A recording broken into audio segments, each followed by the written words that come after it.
Hey everyone, well, they are still not stopping. This is once again another volume of word for word Bible comic. This edition now is the Book of Joshua.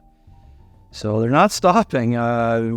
We'll see. I think they're at 7 or 8 books now, and approximately. And I know 66 is a tall order, but they don't appear to be stopping so far. So here we go. Let's dive right into it. Here's the front cover. I'm going to assume this is Joshua. That's the only thing that makes sense to me. All right, Book of Joshua. Again, the same crew. I don't think anything has changed from all the other previous formats. They once again give a bit of an example of what a panel looks like here. The introduction, the interpretation, the treatment of the text. So, it is not because of your righteousness or your integrity that you are going in to take possession of their land, but on account of the wickedness of these nations, the Lord your God will drive them out before you. Deuteronomy chapter 9, verse 5. And let's jump right in, and we're greeted right away with a map and some stunning visuals and color.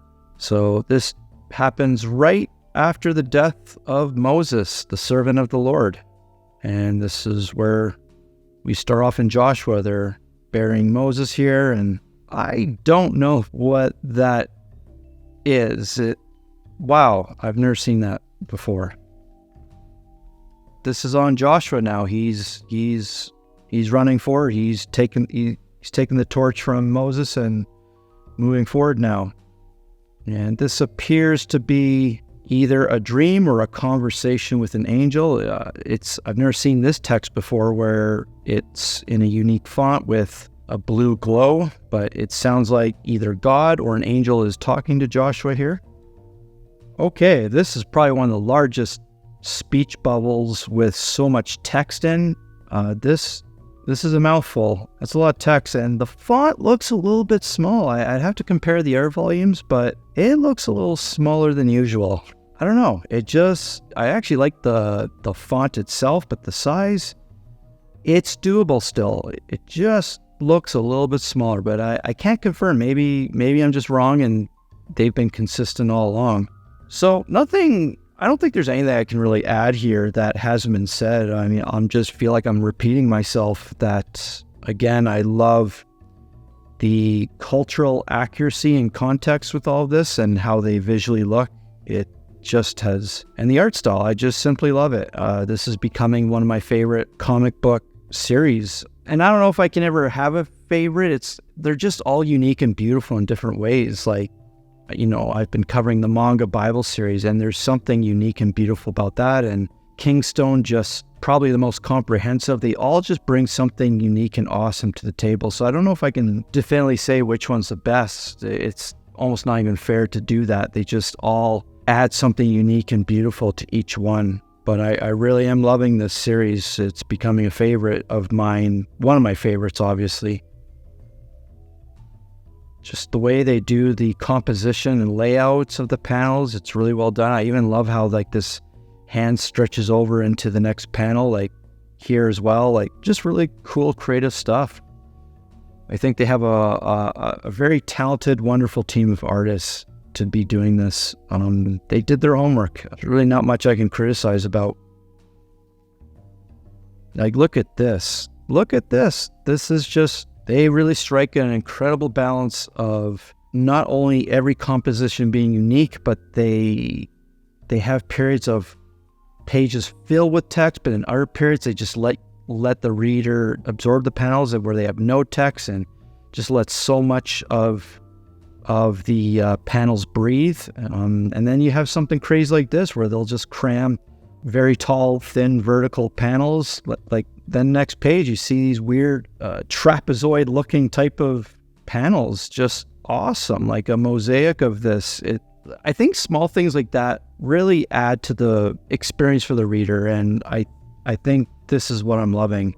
So look, not too long ago, we had a few pages filled with text, and now you have stuff like this where the reader just absorbs the content and all these panels just flow and breathe nicely. and then they'll get back to the words again. So they strike a very good balance. I'm very impressed with this. On one hand, you definitely can tell this is a comic book, but in many ways, you're getting a lot of reading in, but not too much. I don't know how else to put it, but it's very well done. So I'm just doing a casual flip through here. For those that know their Bible well, I think they can just see these panels for themselves and understand what's going on here.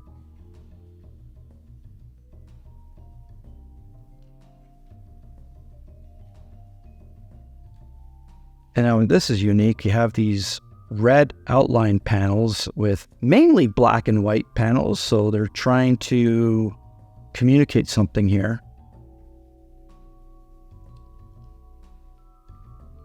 And not to mention, this is one of the newest volumes out there, so I think they're always trying to improve on their previous volume. And I think this one now, we're really seeing a well-crafted book of storytelling here.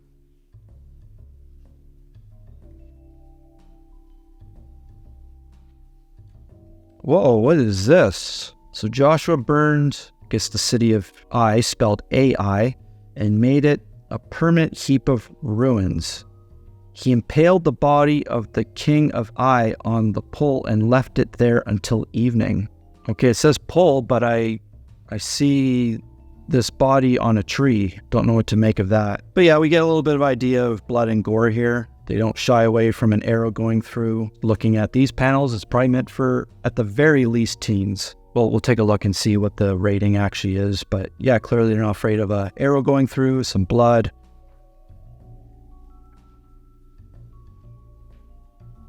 Doing a quick flip through here.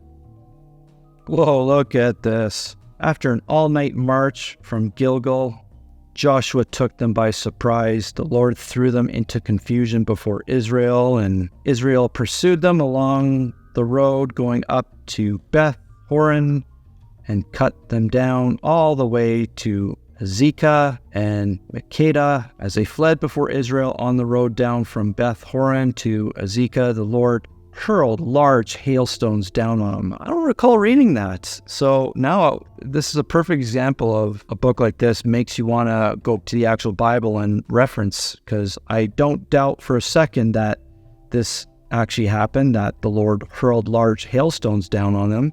I just don't remember that. And now it makes me want to actually go and read it. And of course, in very subtle writing, as they're consistent with this, you would go to Joshua 10, chapter 10, verse 10b to 11. You go to Joshua chapter 10, verses 10 to 11, and that's where you would find this. So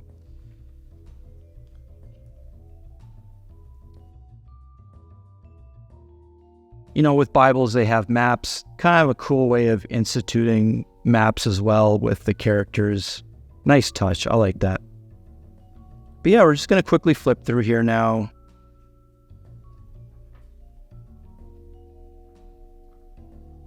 Oh, look at this. Look at all these panels. What? 1, 2, 3, 4, 5, 6, 7, 8, 9, 10 panels. I think 10 is the most I've seen.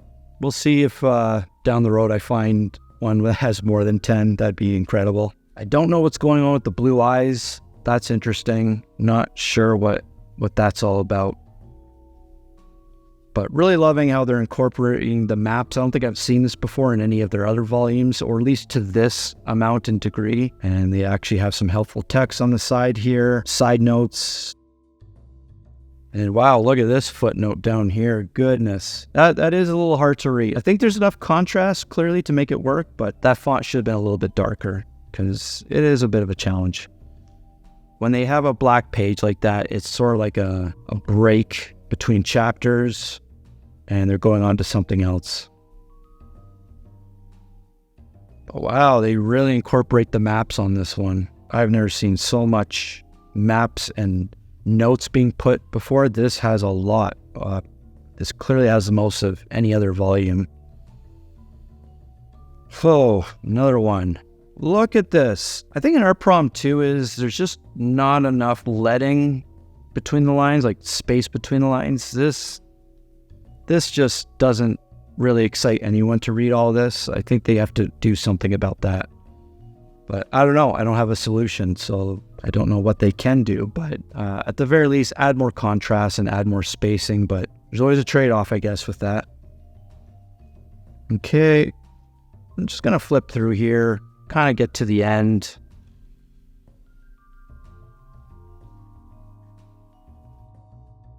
We're at the end here. Of course, their thank you list to all the Kickstarter backers, and of course, all the other ones you can get here. All the ratings are 12 plus, except this one, the judges, 15 plus. That is interesting. So I think I was correct in saying at the very least a teenager could read this, but maybe let's go. Okay, here we go.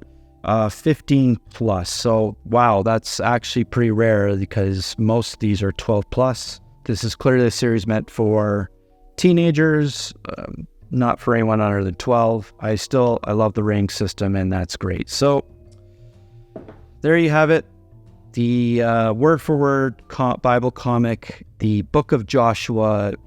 Fantastic job. I think they're just getting better and better with every issue, and it doesn't appear that they're stopping right now.